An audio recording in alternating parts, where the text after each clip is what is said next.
খাবারের প্রতি ভালোবাসার চেয়ে অন্য কোনো ভালোবাসা এত মহৎ হতে পারে না। কি বলেন আপনারা? আমার সঙ্গে একমত কিনা অবশ্যই কমেন্টসে জানাবেন। হ্যালো ভিউয়ার্স, আসসালামু আলাইকুম। কেমন আছেন আপনারা সবাই?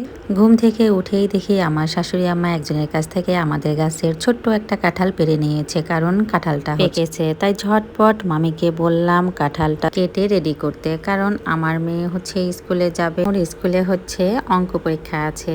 তো উঠেই হচ্ছে এই তো কাঁঠাল রেডি করে নিলাম, তার সঙ্গে হচ্ছে ছাতু।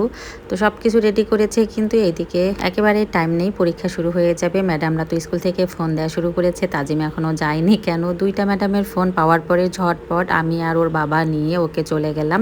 ও পরীক্ষা দিতে চায়নি, কারণ রাত্রে হচ্ছে ওর জ্বর আসছিল হঠাৎ করে, তাই পরের দিন সকালবেলা কিন্তু ওকে অনেক টায়ার্ড লাগতেছিল। তো ভেবেছিলাম পরীক্ষাটা দেওয়াবো না, যেহেতু ম্যাডামরা ফোন দিয়েছে তাই আবার ঝটপট নিয়ে চলে গেলাম। বলতেছিল যে সময় এখনো আছে, এইমাত্র পরীক্ষা শুরু হয়েছে। তো গিয়ে ওখানে হচ্ছে ওকে রেখে এই তো আসার পথে আমার ভাগ্নি আবার চটপটি বানিয়েছে, ওগুলো নিয়ে আসলাম বাসায়। এসে দেখি হচ্ছে আমার হাজব্যান্ড, আমার ছেলে, ওরা হচ্ছে খেয়ে নিয়েছে, কারণ কাঁঠালটা ওইভাবেই হচ্ছে সাজিয়ে আমি র্যাকের ভিতরে রেখে গিয়েছিলাম। আমার শাশুড়ি আম্মা, আমার হাজব্যান্ড, ওরা সবাই নাস্তা করে নিচ্ছে। আর আমি আসার পরে চা বানিয়ে এই তো চটপটি চা এগুলো খেয়ে নিলাম। আবার কিছুক্ষণ পরে আম কেটে দিয়েছি।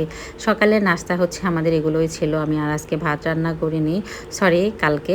এগুলো ছিল আমার গতকালকের ভিডিও। এখন দুপুরের জন্য হচ্ছে আমি এক এক করে রান্না করব। তো মাংসটা হচ্ছে আগে আমি ভিজিয়ে রেখে গিয়েছিলাম। আজকে ঝুরা ঝুরা মাংস রান্না করব, তার সঙ্গে হচ্ছে মিষ্টি কুমড়া দিয়ে মাংসের হাড়, চর্বি আর গড়াই মাছ ভুনা করব। আমি কিন্তু আমার মতো করে ঝুরা মাংসটা রান্না করেছি। আপনাদের কাছে কেমন লাগবে অবশ্যই কমেন্টসে জানাবেন। আমার কাছে খেতে কিন্তু ভালোই লেগেছে, আপনারাও চাইলে এভাবে ট্রাই করতে পারেন। প্রথমে প্রেসারে কিন্তু মাংসের মধ্যে সবগুলো মশলা দিয়েছি, যা যা লাগে, আদা বাটা, রসুন বাটা, গরম মশলা, স্বাদ মতো লবণ, হলুদের গুঁড়ো, মরিচের গুঁড়ো, কাঁচামরিচ হাতে মাখিয়ে প্রায় 6-7টার মতো সেচ দিয়ে নিয়েছি। এরপর নামিয়ে ওখান থেকে সলিড মাংসগুলো বেছে নিয়েছি। এই মাংসগুলো এক এক করে শিলপাটায় হচ্ছে এভাবে থেতে নিয়েছি। এবার হাত দিয়ে হচ্ছে এরকম ঝুরা ঝুরা করেছি। আমি বেশি একেবারে ঝুরা ঝুরা কিন্তু করিনি, একটু একটু আঁশ আর কি মোটা মোটা ছিল। একেবারে ঝুরা ঝুরা করতে গেলে কিন্তু অনেক টাইমের দরকার। আর যেহেতু আমি দুপুরবেলা রান্না করতেছিলাম, প্রচন্ড গরম ছিল, তাই তাড়াহুড়া করে এভাবে রান্না করে দিলাম।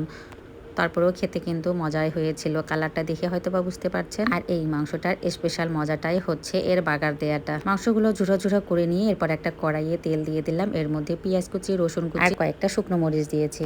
এবার এগুলো কিন্তু লাল লাল করে ভেজে নিয়েছি। আর এখানে সামান্য পরিমাণ আদা বাটা, রসুন বাটাও দিয়েছি, আর সামান্য পরিমাণ গোটা জিরা আর একটু পাঁচ মশলাও দিয়েছি। ফ্লেভারটা এত সুন্দর লেগেছিল।